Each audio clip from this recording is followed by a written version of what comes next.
네, 이 뭐, 영화 한 편을 본 것 같은. 이 뭐, 쉽지 않은 이야기였을 텐데, 너무 오늘 해주셔서 감사드리고요. 그때가 이제 오셨을 때가 아까 몇 년이요? 2004년. 2004년. 네, 9월. 20년 됐네요. 그래서 올해로 제가 한국 생활 20년 차입니다. 20년째. 네. 어떠세요? 한국 생활이? 뭐, 즐겁게, 제가 꿈이란 걸 가져보지 못했는데, 한국에 와서부터는 제 꿈을 찾았고, 꿈을 이루기 위해서 열심히 살고 있고, 20년이면 이제 한국에서 산 시간이 북한에서 산 시간보다 더 길어져가지고요. 그렇죠. 예, 즐겁게 또 이제 아이도 생겼으니까 육아하면서 예, 행복하게 지내고 있습니다. 우리 지금 아기가 그러면 몇 살? 아기가 지금 4개월. 4개월? 네. 남자입니까? 딸입니다. 딸. 예. 너무너무 이쁩니다. 이름은 하엘이에요. 하엘. 하엘. 예. 그러면은 조하엘. 조하엘. 네. 한글 이름 아닌 것 같네요. 한글 이름이긴 한데 한자 이름은 아닙니다. 네, 그래서 저희가 좀 어려운 시기에 저희 부부에게 찾아온 아이 같아서 그래서 하엘이 하나님의 천사라는 의미거든요. 그래서 하나님이 보내준 천사 같다. 그래서 하엘이라고 지었어요. 아내가 지었습니다. 이쁘네요. 이쁘죠? 4개월이면 너무너무 소중합니다. 그러네요. 지금 이제 20년 되셨다고 하셨는데 네. 이거 뭐 좀 약간 좀 지금 우문인 것 같긴 한데 네. 20년 계시면서 봤을 때 좀 남한 사회에 이거는 좋네 하는 점하고 야 이거는 좀 이상한 거 아니야? 뭐 이런 거 있으시면. 네. 뭐 여러 부분에서 뭐 다양하게 있을 텐데요. 네. 일단은 저는 그렇게 생각해요. 제가 좀 고민을 할 때 어떤 사회가 좋은 사회일까라는 생각을 항상 했었거든요. 공부할 때부터. 네. 제가 이제 학부 때부터 이제 정치학을 공부하다 보니까 이 사회 문제에 대해서 좀 고민을 많이 했어요. 그때 좋은 사회가 어떤 사회냐라는 이야기가 나왔을 때 저희 수업 들을 때 교수님이 그런 비슷한 이야기를 하셨어요. 청년이 꿈을 꿀 수 있느냐 없느냐가 좋은 사회냐 나쁜 사회냐를 구분한다. 제가 그 말을 듣고 이거구나. 네. 이 북한이라는 사회는 저도 초등학교 때까지는 꿈이 있었어요. 우리 다 나는 과학자가 될 거야. 나는 뭐 인민군 군대가 될 거야. 우리도 그러잖아요. 그렇죠. 난 대통령이 될 거야 이러잖아요. 근데 북한이라는 사회는 성장하면서 꿈이 사라지는 사회예요. 그렇게. 네. 한국은 성장하면서 꿈을 구체화시키잖아요. 그렇죠. 정반대죠. 그러니까 물론 모두에게 기회가 있는 건 아니고 경쟁을 해야 되지만 적어도 시도를 해보고 그렇죠. 꿈도 가져볼 수 있는 사회가 한국 사회란 말이죠. 그리고 좋네요. 북한에서는 저는 꿈이 사라졌고 오직 내일 무엇을 먹을지를 고민하고 그걸 해결해야만 하는 게 저의 의무였어요. 근데 한국에 왔더니 공부를 하고 대학교를 가고 일을 하고 그렇죠. 꿈을 갖고 제가 지금까지 꾸는 꿈을 아직 이뤄갈 게 더 많긴 하지만 제가 계속 시도하고 있잖아요. 한국 사회는 좋은 사회구나. 네, 그런 거는 북한이랑 엄청 많이 다르죠. 기회가 있다. 기회가 있다. 네, 적어도 기회는 있다. 결과까지는 뭐 얻을 수는 없겠지만 그렇죠. 기회는 있다라는 생각을 하고요. 뭐 그 외에도 비교할 수 있는 건 참 많지만 그건 끝도 없으니까 그냥 단적으로 그냥 제가 표현할 수 있는 게 그거고 예를 들어 뭐 이건 좀 이해가 안 된다 이런 것들도 있죠. 뭐 가령 이런 거죠. 뉴스를 많이 보다 보면 수능을 보거나 아니면 초등학생이 시험을 봤는데 시험 성적에 비관해서 자살을 했다는 그런 경우 소식이 많죠. 가끔가끔 들리는 거예요. 고등학생이 들리는 건 좀 더 자주 들리고 초등학생이 가끔씩 들려요. 왕따 당하고 막 괴롭고 나오고 그런 거 보면 제가 도대체 이 한국의 학교 교육은 어떻게 됐나? 라는 생각이 들더라고요. 북한에서 학교를 제가 많이 다니지 못했지만 총 합치면 3년을 다녔거든요. 네. 초등학교 1학년, 중학교 4학년, 5학년, 2년 해서 3년을 다녔는데 북한은 또 왕따가 없습니다. 네, 왕따가 없고 뭐 여러 가지 뭐 차이점은 있겠지만 적어도 성적을 잘못 받아서 자살을 해야 하는 그 코너에 몰아넣지는 않는다라고 생각하거든요. 저는 한국 사회가 그런 부분에 있어서는 너무 문제다. 우리가 세계 교육열 1위라고 하잖아요. 네. 이거는 장점이에요. 그만큼 다이나믹이 있고 선진국이 됐잖아요. 그렇죠. 어쨌든 이런 그 역동성을 가지고 이런 저력을 가지고 교육열을 가지고 했다고 생각해요. 네. 그 이면에는 죽어나가는 개인들이 있는 거죠. 그렇죠. 실패하는 개인들. 예, 그래서 끊임없이 패자를 만들어내는 이 교육은 어느 정도는 문제가 좀 있다. 그래서 그런 것들은 좀 우리가 앞으로 살면서 개선해야 되겠다는 생각을 하고, 그러네. 특히 통일을 우리가 생각을 한다면 필히 이건 짚고 넘어가야 된다. 그렇게. 이 방식대로 통일이 되면은 통일된 나라 또한 우리가 이 양육강식, 우열주의, 열등주의, 승자와 패자를 구분하였고, 패자는 부활이 없는. 그렇죠. 도태되고. 예. 모두가 너의 노력이 부족해서 그래! 라고 그렇죠. 꾸짖게 만드는. 이거는 문제가 있겠다. 그렇죠. 그래서 저는, 이것만큼은 우리가 문제다라고 생각하고 바꿔야 된다. 이런 생각이 들더라고요. 그 외에도 뭐, 여러 가지 뭐 좀 부분 있긴 하지만, 그런 큰 것들을 보면 이런 게 있더라고요. 이게 참 매우 심각한 문제고 우리 사회의 그 암울한 면인데 사실은 이제 뉴스에서도 크게 다루지도 않아요. 정작 쉽지가 않아서. 지금 젊은 친구들도 사실 제가 볼 땐 굉장히 어렵거든요. 네, 그렇죠. 힘들더라고요. 그런 또 면을 또 보셨고, 우리 저 작가님이 지금 아까 이제 꿈을 꾸시고 기회를 가질 수 있다고 하셨는데 어떻게 올해 뭐 계획하시는 거나 뭐 목표하시는 게 있으시면? 네, 우선 올해 목표는 제가 논문 준비를 좀 해야 됩니다. 박사 논문 준비를 해야 되기 때문에 논문 주제 연구를 좀 더 구체화하고 시험도 보고 이렇게 해서 그거부터 당면한 거 해야 되고 또 하나는 책을 지금 써야 되는데 지금 손을 못 대고 있습니다. 그래서 다음 책은 제가 좀 소설로 쓰고 싶거든요. 그래서 주제들은 여러 가지가 있는데 이렇게 딱 돌입해야 되는데 그게 잘 안 돼가지고 지금은 이렇게 구상만 좀 하고 있고 그래서 우선은 당면한 거는 학위를 받아야 되니까 논문 주제 연구를 해야겠다. 또 하나는 아이를 낳고 나니까 이게 어깨가 좀 무거워지더라고요. 그럼요. 그래서 아빠니까. 이게 이제는 그냥 내가 좋다고 해서 막 이것저것 하고 활동하면서 돌아다닐 때가 아니구나. 취업을 하든지 뭐 사업을 하든지 그렇죠. 이 고정 수입을 만드는 게 중요하겠다. 그래서 어떻게 하면 돈을 벌까? 그래서 그 고민 좀 하고 있습니다. 좀 기로에 좀 놓인 그런 상황입니다. 실제로 이제 넘어와서 한국에 정착하신 분들한테 그 지원금 같은 제도가 있습니까? 있죠. 북한 이탈 주민 보호법이 있어서 한국에 딱 이렇게 오면은 국정원에서 1개월 정도 신분 조사를 받고 하나원이라는 그 정착 지원 교육기관에서 3개월 정도 있고 퇴소를 합니다. 퇴소를 하고 나서 그때야 비로소 대한민국 국민이라는 그 주민등록증을 받거든요. 그때부터 사실은 한국 사회에서의 대한민국 국민으로서의 삶이 시작된 겁니다. 그때부터 사실 맨땅에 헤딩이죠. 그러다 보니까 북한 이탈 주민들에게는 한 5년간은 사회복지 대상이 돼요. 그래서 기초생활수급 자격이 되거든요. 그래서 그렇지. 터전이 아무것도 없으니까. 그렇죠. 기초생활 보장법에 따라서 생계비를 받고 의료보험을 받고 교육급여를 받고 이렇게 초기 세팅을 할 수 있는 그런 제도적인 장치를 마련해 놨어요. 그런 게 있군요. 네, 그래서 5년 안에는 너가 어떻게든 한국에서 살아남아라 이거죠. 물론 5년 안에 쉽지 않았습니다. 그렇죠, 쉽지 않죠. 맨 땅에 혈연, 학연, 지연 아무것도 없는데 살기가 쉽지 않거든요. 어쨌든 5년 안에 열심히 살아서 성공한 사람들도 있고 치열하게 다들 삽니다. 그래서 5년이 지나면 그때부터는 세금을 납부해야 되는 그런 일반 지원금도 없고 지원금 없습니다.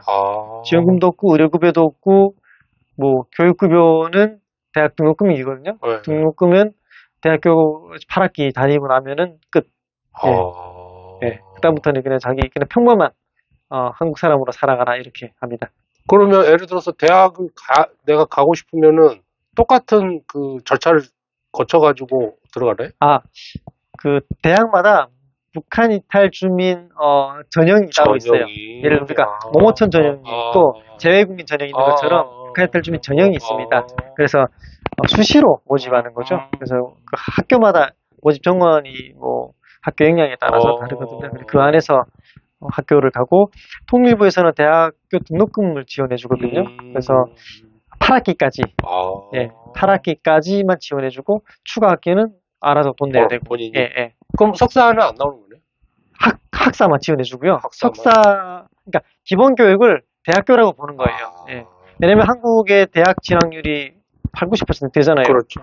대학을 안 가는 사람이 없습니다. 그렇죠. 그러다 보니까 최소한 대학은 기본 교육으로 해야 우리가 취업이라도 하고 이력서에 쓸 수 있잖아요. 그것까지는 정부에서 지원해주고 석사는 추가 고등교육이기 때문에 그거는 개인의 선택이거든요. 그래서 뭐 민간 기관에서 지원받든 기관에서 모두가 알아서 해야 되는. 예. 그래도 이 석사가 인문학이라고 해도 그 등록금이 꽤 되지 않습니까? 저는 석사는 정치하겠습니다. 정치학. 예, 정치학하고 또 하나 두 개 했습니다. 예. 하나는 MBA 했고요. 다행히 제가 등록금을 좀 지원받았습니다. 예. 학교에서도 좀 지원받고 뭐 민간 단체 기관에서도 좀 지원받고 해서 저는 제 돈을 내라고 하면 저는 학교 못 다녔을 거예요. 뭐 먹고 사는 것도 문제 힘든데 다행히 감사하게도 장학금을 받아서 정치학을 공부하고 박사과정은 지금 인문학 공부를 했습니다. 그럼 지금 이제 아까 이제 논문 준비하신다고 하셨는데 이제 뭐 대략의 주제 같은 건 정해지셨나요? 네. 고민을 하고 있는 게 저는 정치학을 학부 석사 이렇게 했잖아요. 네네. 저는 그 중에 제도 정치를 공부했거든요. 제도 정치. 의회 정치. 네, 선거제도 이런 거. 그래서 우리 한국 사회의 가장 큰 문제점 중에 하나가 저는 이 선거제도라고 생각해요. 그래서 이 치열한 이 양극화, 그 다음에 네 편 내 편을 만들고 갈등과 배제를 만드는 것 중에 하나는 저는 이 제도적인 문제로 봐요. 거대 양당제죠. 그렇죠. 이것을 타파하지 않고서는 우리가 큰 공론의 장을 만들기 어렵겠다 이런 생각이 들어요. 그래서 대학원 때 석사 때도 저는 선거제도를 바꾸자고 비례대표제로 바꾸자고 광화문 광장에 많이 다녔습니다. 집회, 국민 서명운동을 했죠. 그러다 보니까 저는 박사과정에 와서도 인문학, 통일인문학을 공부했는데 북한학이랑은 좀 다르거든요. 네네. 그래서 제도 정치와 인문학을 연결시켜서 하고 싶거든요. 제 욕심이에요. 근데 이게 얼마나 잘 될지는 모르겠어요. 근데 제 욕심인데 일단 저는 그런 것들은 좀 관심을 갖고 있는 게 뭐냐면 지금 북한에서 온 사람들이 지금 한국 사회에 지금 34,000명이 넘거든요. 네. 대한민국 국민이 5,300만이라고 했을 때 0.0068%밖에 안 돼요. 그러네. 1%도 안 돼요. 그러니까 표로도 가치가 없는 표. 근데 우리가 정치권에서 사회에서 보면 엄청난 핫이슈잖아요. 그렇죠. 네. 과잉 대표가 되는 거예요. 네. 과잉 대표 되면서 정치적으로는 가소 대표가 되는 거거든요. 근데 다행히도 북한 이탈 주민 출신 국회의원이 4명이 나왔습니다. 모두 다 보수당에서 나왔죠.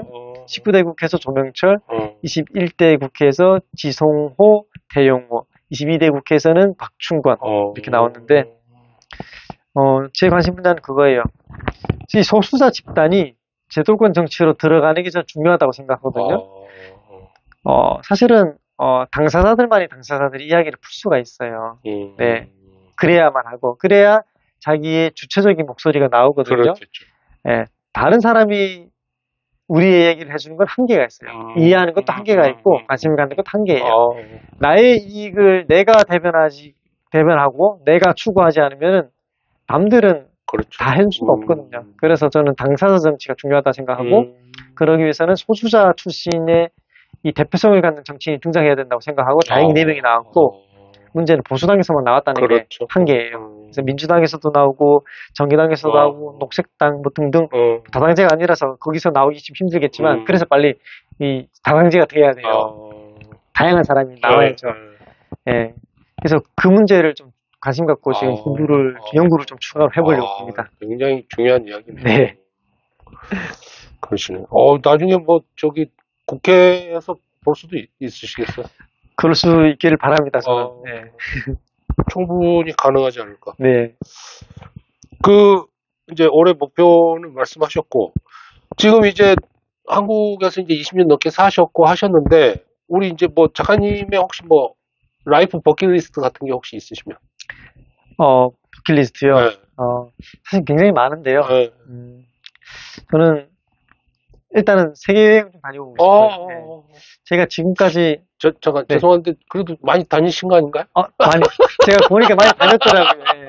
제가 원해서 간 거 아닌 것도 있지만 제가 제 발을 디뎠던 곳을 이렇게 보니까 총 14개의 나라에 갔다 왔어요.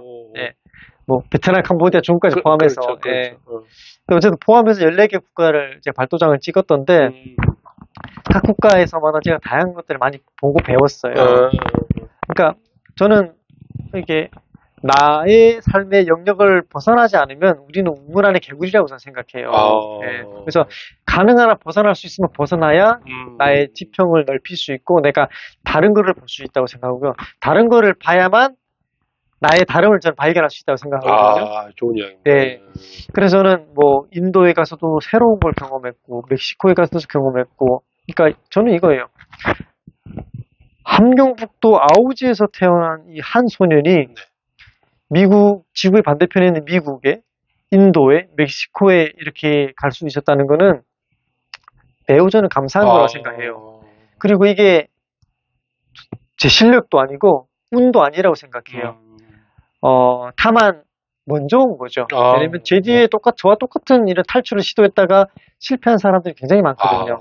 여전히 시도할 사람들이 있고 그래서 제가 해야 할 일이 있다면 먼저 왔으니까 단지 먼저 왔으니까 남은 사람들을 위해서 내가 무엇을 할 수 있을까 이런 고민들을 하는 게 저의 이런 소명이에요. 네, 그래서 뭐 세계여행 하다 이 얘기였는데 많은 세계를 돌아다니면서 배우고 좀 더 좋은 것들을 경험하고 나서 그거를 저의 삶에서 한번 좀 펼쳐보고 싶어요.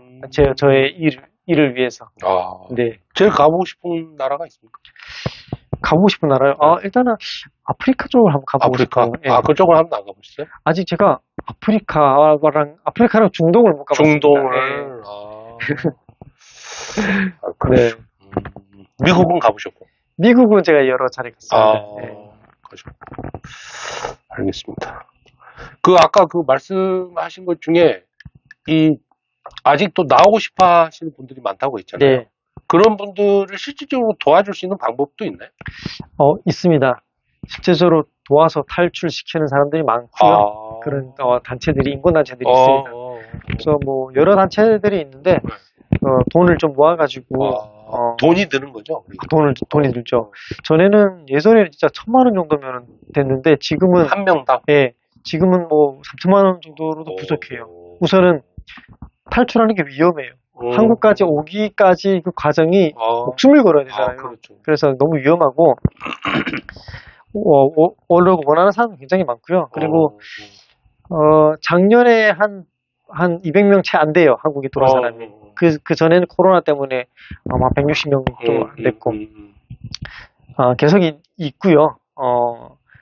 돈만 있으면 이제 그래도 가능하기는 해요. 위험하지만. 근데 지금 좀 분위기가 좀 바뀐 게 한국에 온 우리 북향민들을 보고 혹자들은 원조원 통일이다 이런 이야기를 하거든요. 네. 근데 그러면 원조원 통일이라는 얘기는 환영받는 존재들이고 잘 살아야 될 거 아니에요. 그렇죠, 근데 이 북향민들이 한국 사회에서 삶이 그렇게 녹록하지 않습니다. 그렇죠, 예. 뭐 북향민들만 녹록한 게 아니라 한국에서 태어나고 자란 사람들조차 살기 힘들잖아요. 얼마나 바뀌어집니까? 하물며 이 이주민들이 이방인들이 쉽지는 않죠. 그렇죠. 예, 그러다 보니까 이 북한에 이렇게 연결되어 있는 사람들이 많거든요. 소식이 가족들이랑 연결하고 있는 사람들이. 그리고 이들이 북한에 남아있는 가족들에게 한국도 살기가 녹록하지 않다.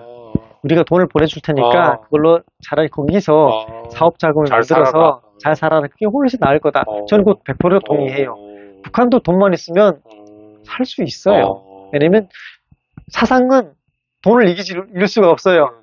예. 북한이라는 것도 지금 밑바닥은 시장 자본주의거든요. 네. 네.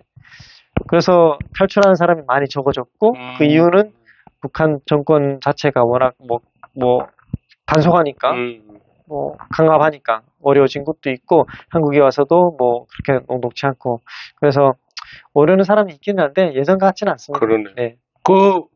아까 그 북한 가족한테 돈을 보낸다고 하셨는데 네. 그러니까 어떤 누군가를 통해서 돈을 전달해 줄 수 있다는 거죠. 그렇죠. 근데 그게 이렇게 안전하게 제대로 가나요? 안전하게 갑니다. 네, 안전하지 않을 경우도 있는데 일단 보면은 예전에는 그 100만 원을 보내면 중간에 브로커들이 있어요. 네네. 중국인, 조선족, 뭐 또 북한 브로커 이렇게 있어서 최종적으로 가져가게 돈이 전달되거든요. 예전에는 100만 원을 보내면 30%는 수고비, 브로커비로 나가고 70% 정도는 가요? 가져가는데 갔어요. 근데 지금은 그렇게 안 가요. 왜냐면 이게 너무 위험해서 브로커들이 위험수당을 높인 거예요. 네, 자기가 위험하니까? 네, 그래서 50%. 100만 원 보내면 50만 원 갑니다. 근데 안전하게 보내려고 하죠. 네, 그래서 지금은 또 상황이 스마트폰이 많이 보급됐잖아요. 그렇죠. 네, 그래서 지금은 돈을 받았다고 영상을 촬영해서 보내주면은 그때 받았구나 확인하고 돈을 송금해주고 네, 이런 식으로 왜냐면 확인이 안 되니까. 네, 왜냐면 브로커나 보이부에서 들어와가지고 그렇게 협박하면서 돈 받았다고 해라 이렇게 해가지고 받았다고 이렇게 거짓으로 얘기하는 사례가 있거든요. 네. 없을 수가 없잖아요. 그렇죠. 네, 그러다 보니까 보통 보내는 가족들도 자기 가족들 지켜야 되니까 스마트폰으로 영상 통화를 통해서 영상 통화 됩니다. 네, 북한의 국경지대까지 나오면은 중국의 핸드폰이 들어가서 중국의 신호가 잡히거든요. 그래서 우리가 중국 핸드폰에 영상 통화를 거는 거죠. 네. 그렇게 해서 영상으로 가족으로 영상 통화하고 영상 통화 어려우면 통화하고 영상을 촬영해서 문자로 보내주는 거죠. 네. 이런 식으로 합니다. 돈을 그러면은 달러를 보내주는 건가요? 아니죠. 인민폐. 네. 환전을 해서? 중국 돈으로 보내줍니다. 네. 그래서 먼저 요즘은 조금 더 이제 상황이 좀 안전한 상황으로 바뀌었는데 왜냐면 워낙 사고가 높으니까 네. 먼저 중국에 있는 브로커 또는 북한에 있는 브로커들이 환전상들이 북한에 있는 가족들에게 돈을 주게 합니다. 먼저 주라. 선불로. 준 게 확인이 되고 내 가족이 돈 받았다고 영상으로 촬영해서 보내주면은 우리가 중국 그 계좌로 돈 이체해줄게 이렇게 해주는 겁니다. 네. 그게 훨씬 안전하죠. 그러네, 안전하네. 그런 식으로 좀 바뀌었습니다. 그러면은 중국 돈하고 북한 돈을 환전하는 분들이 계신다는 거네요? 북한에 많습니다. 지금 북한의 공식 화폐는 조선돈이거든요. 네. 북한 돈이죠, 아무래도. 그건 뭐 당연한 거고. 근데 비공식적으로의 기축통화는 중국 돈이에요. 네, 왜냐면 조선돈의 가치가 없습니다. 네. 우리가 마치 위험할 때마다 달러를 소유하는 거죠. 달러가 기축통화잖아요. 그렇죠. 제1의 기축통화는 달러인데 달러 보급률이 북한에는 적으니까 중국 돈 인민폐이거든요. 이게 왜 그러냐면 2009년에 화폐개혁했습니다. 북한에서. 화폐개혁하면서 10분의 1로 화폐 금액을 낮추고 10분의 1로 교환을 해준 거예요. 그러니까 돈을 이렇게 북한은 주민들이 은행을 활용 안 해보거든요. 다 이렇게 장롱 속에 돈을 모아놓거든요. 근데 아니 이렇게 얼마든 너희들을 예를 들어 10만 원어치만 환전할 수 있어 나머지는 안 돼라고 하면은 그거 다 휴지조가 되잖아요. 그래서 돈을 많이 잃었습니다. 사람들이 막 난리가 났죠. 그래서 화폐 개혁한 사람이 이제 뭐 처형됐다 이런 얘기도 있는데 실패했죠. 그러다 보니까 북한 주민들이 우리 조선돈 가치가 없구나. 그렇지. 언제 날아갈지 모르겠구나. 그래서 중국 돈 또는 달러를 보관하는 거예요. 그리고 북한에 화폐 환전상들이 많습니다. 또 돈주들이 많아서. 그래서 돈을 보내주면은 시장에 이렇게 많습니다. 이렇게 그래? 몰래 이렇게 환전하죠. 이렇게 지금은 뭐 대놓고 하고. 지금은 북한 정마당은 뭐 그냥 자본주의예요. 사회주의는 더 이상 없습니다. 정치만 그냥 독재하는 거죠. 그래도 수수료 같은 경우는 굉장히 세겠네요. 세죠. 수수료 감안하고 뭐 쓰는 거죠. 우리가 뭐 은행에 가서 하는 수수료보다는 더 세죠. 그러면 보통 예를 들어서 이제 자기 장롱에 현찰을 넣어둔다고 하면 예를 들어서 이제 우리 집에 뭐 장롱이 필요하다고 했을 때 자기 돈을 가져가서 장롱을 사서 가져오고 이런 시스템이 되나요? 그럼요. 지금은 고양이 뿔 빼고 다 살 수 있습니다. 뭐 뿔? 고양이 뿔 빼고 북한에서도 다 살 수 있습니다. 예, 그럼요. 뭐 한국에 뭐 쿠쿠밥솥 뭐 다 삽니다. 예, 예, 쿠쿠 하는 그 음성만 제거하고 쓰고요. 없는 게 없습니다. 지금. 그래요? 예, 그럼요. 그런 그 장이 이미 다 활성화돼 있어요. 시장이 있고요. 물론 한국 제품을 공식적으로는 못 팔죠. 근데 중간에 딜러들, 안매상들 있잖아요. 예. 뭐 저발전된 국가들이 항상 그런 식으로 경제를 밑바닥 경제를 그렇게 활성화시키잖아요. 웃돈이 많이 붙겠네요. 그러면. 웃돈이 붙기는 하죠. 근데 그래도 뭐 시장이라는 게 형성이 되니까 그런 걸 물건을 다루는 사람이 한 사람만 있는 게 아니니까 그렇죠, 그것도 뭐 시장 가격이라는 게 있죠. 네. 진짜 정말 가까운 나라인데 정말 먼 나라의 이야기처럼 들립니다. 저같이 이제 모르는 사람한테는 뭐 너무 아주 그 놀라운 이야기 해주신 우리 작가님한테 감사드리고 뭐 2부가 시간이 다 됐어요. 그렇군요. 네. 뭐 우리 뭐 이제 마지막 질문이 될 것 같은데 뭐 역시나 이제 우리 방송의 취지가 우리 젊은 친구들이니까 우리 이제 작가님이 이제 그래도 20년 이제 남한사에 살아보셨으니까 뭐 우리 이제 북에서 넘어온 젊은 친구들도 있을 거고 많지는 않겠지만 여튼 그 모든 젊은 친구들한테 그 북에서 온 형이 해주고 싶은 이야기 한마디 해주시죠. 형이 이제 그럼 동생들한테 얘기하는 그렇죠. 거예요? 그렇군요. 일단 남한 청년들의 입장에서 북한에서 온 청년을 만나기가 쉽지 않을 거예요. 얘기도 듣기도 쉽지 않고 그래서 참 모르는 얘기도 많을 텐데 중요한 거는 자기 신분을 드러내지 않았을 뿐 주변에 꼭 한두 명씩은 있다.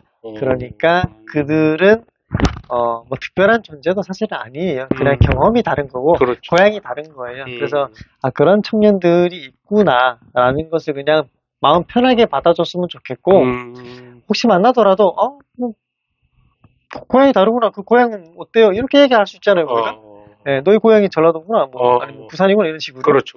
그렇게 하면 되는 거고 그냥 아주 평범한 이웃이에요. 너무 똑같고요. 그냥 다만 그동안 살아왔던 게 다르다 보니까 북한 이탈 주민, 뭐 탈북자, 북향민이라는 정체성으로 불리는 거니까 그건 사실 중요한 것도 아니고. 그렇죠. 그다음 또 하나 해주고 싶은 얘기는 우리가 사실 먹고 사는 게 힘들고 시험도 힘들고 자격증도 따야 되고 취업 준비도 해야 되고 청년들이 정말 힘들거든요. 힘들죠. 저도 이해합니다. 저도 청년이니까 저도 어렵거든요. 그러다 보니까 이 청년들과 통일, 평화 이야기하는 게 사실은 딴 나라 이야기예요. 청년들이 공감을 못 하잖아요. 이해해요. 저는 그 청년들의 입장 이해되고 전 청년들이 관심이 없는 거는 그럴 수밖에 없다라고 당연하게 생각해요. 어른들의 탓으로 돌리고 싶지는 않지만 어쩔 수 없어요. 어른들이 이 체제를 그대로 물려줬기 때문에 그 책임은 청년들의 책임이 됐고 과제도 청년들의 과제가 됐죠. 우리가 만들어 나가야 됩니다. 싫지만 우리가 해결해야 됩니다. 그래서 이건 생존의 문제니까 관심을 갖고 우리가 이 남과 북이 함께 사는 문제, 특히 우리가 이렇게 치열하게 힘든 이유 중에 하나도 분단 때문이다라는 걸 우리가 한번 체감을 하고 인정하고 그래 우리가 한번 풀어보자. 우리 방식대로 해보자. 청년들이 이런 생각을 조금이라도 가질 수 있다면 좋겠어요. 그게 저는 그럴 수밖에 없다고 생각해요. 우리에게는 선택권이 없어요. 우리는 지금 코너에 몰리고 있어요. 그러니까 우리가 그렇게 합시다. 라고 청년들에게 얘기하고 싶어요. 매우 아주 좋은 말씀 해주셨고 우리 작가님 뭐 올해 목표하시는 논문하고 책 출간 그 다음에 그 외국 나가고 싶다는 버킷리스트 하나씩 다 이루어 가시면서 우리 하엘이 그 이쁘게 한국에서 잘 크는 거를 제가 계속 응원 드리겠습니다. 네, 감사합니다. 오늘 나와주셔서 너무 감사드리고요. 오늘 마지막 곡 듣고 우리 조경일 작가님 2부 마치겠습니다. 감사합니다. 감사합니다. 네.